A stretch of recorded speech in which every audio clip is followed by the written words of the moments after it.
It is New Year's Eve and I am at the gym. We're going to cook up lots of yummy food today, so I thought, okay, I better get to the gym and work out. I was just doing these things, whatever you call it, and the band snapped. Was I working too hard or just the brand was cheap and old? I don't know. Oh, gains.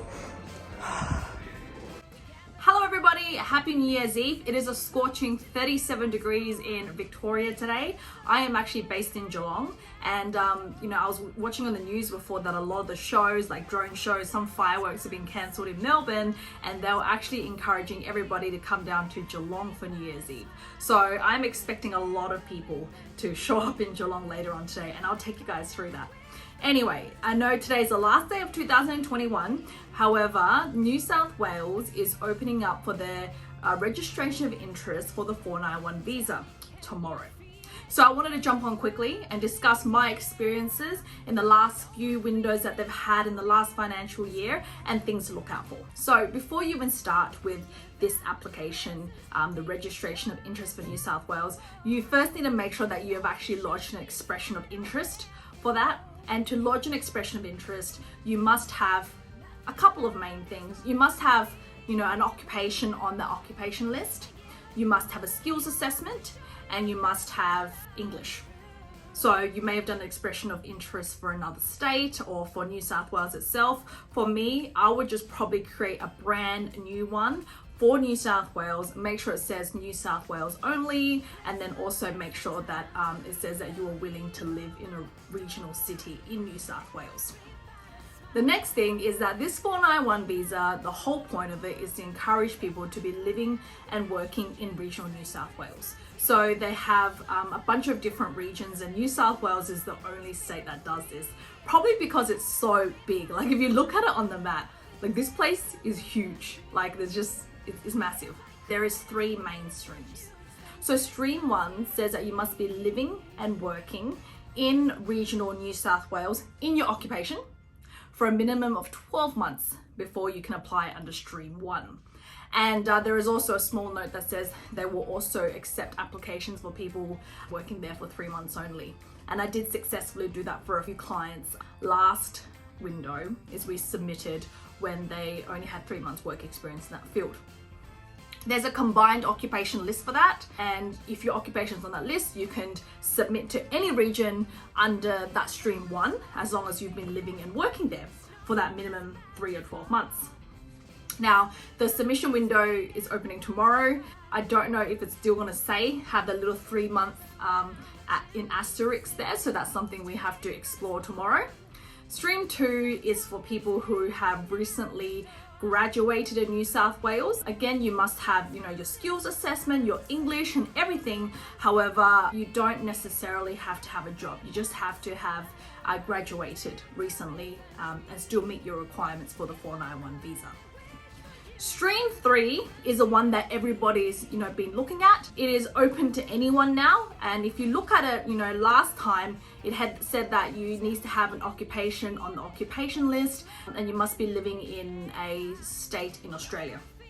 They've actually removed that now. So it actually just says you need to have an occupation on that region's occupation list. This is the one I'm going to be focusing on mainly today. So stream 3, they have all the different RDAs, and if you click them on the website, they have their own occupations for that RDA. So you click open, for example, you look at Arana, and then you can see all the occupations that are available on that list. And if you're, for example, you're an accountant, and if it's on that list, you can go ahead and submit an application for a registration of interest to be nominated for a 491 visa in the region of Arana as an accountant. Okay? But what I did find that is just because your occupation is on that list, it doesn't mean that you will get obviously picked. I think the competition is very, very high and they get a lot of applications. What you do need to look at is you need to look at what that region is known for. What you need to know is the supply and demand of certain jobs, occupations in that region. So for example, you know, last window, we had a client come to us actually quite late. I think, you know, it was the October window, and they were open from the 1st of October and they closed on the 30th of October. And they had everything ready. They had their English, they had their skills assessment and everything ready. The occupation was actually agricultural consultant.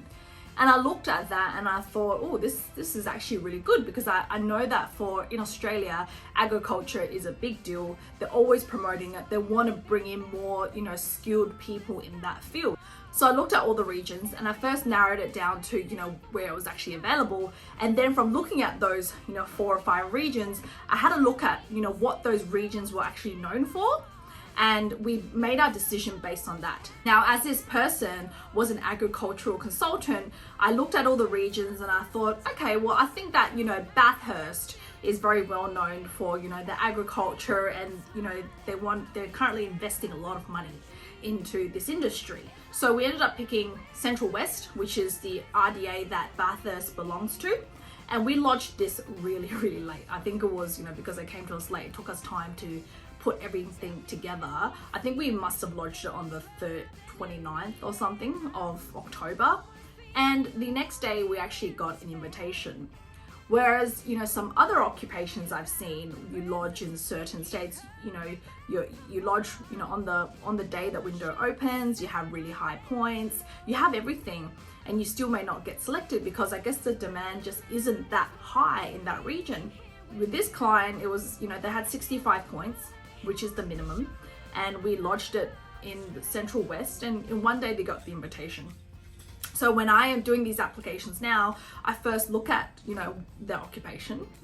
I see what region they are available in, and then I narrow it down by looking at what those regions are kind of famous for and what they're trying to kind of grow in.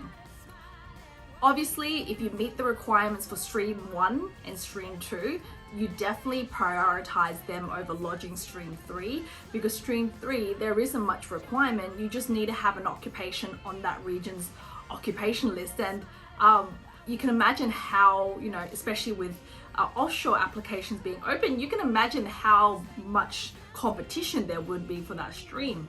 So for people who are focusing or want to look into the 491 visa in New South Wales for the new year, because there's lots of places available for it, head over to the region that you want to stay in and your occupation's available in, and look for a job in your occupation in that region, because then you would be eligible for Stream 1, which will most definitely increase your chances of getting an invitation for the 491 visa. Now, I know a lot of people's asking about this date deemed skilled thing, and I'm going to do a second video in relation to this, because it is a completely different kettle of fish. But the rule of thumb is, when you're looking at your skills assessment, you know, when you're putting it into your expression of interest form, you'll ask for things like, you know, your reference number, the occupation code, and all of that. Just have a look at your skills assessment, and if that skills assessment has the word date deemed, or it says that your work experience counts after this date, that is your date deemed skilled. I put a couple of examples onto my IG story, so I'll put that up again for you guys to have a look at. But that is a rule of thumb. If the skills assessment doesn't have that, then you can assume that there's no date deemed skilled, and you can count the work experience after you've graduated, because work experience for skilled visas is generally always counted post-qualification. But of course, New South Wales has to be different, and they're only going by the date deemed skilled on your skills assessment. I am preparing a video of that to walk everybody through that step by step. But look, today's New Year's Eve, they're opening up tomorrow, so I just wanted to jump on very quickly, give you guys a very, you know, quick overview of it. We actually have guys coming to work tomorrow to lodge these. Let's just hope it all goes well. But let me show you what we've been doing and planning for New Year's Eve, and let me show you what we do here in Australia for New Year's Eve. New Year's Eve on Eastern Beach.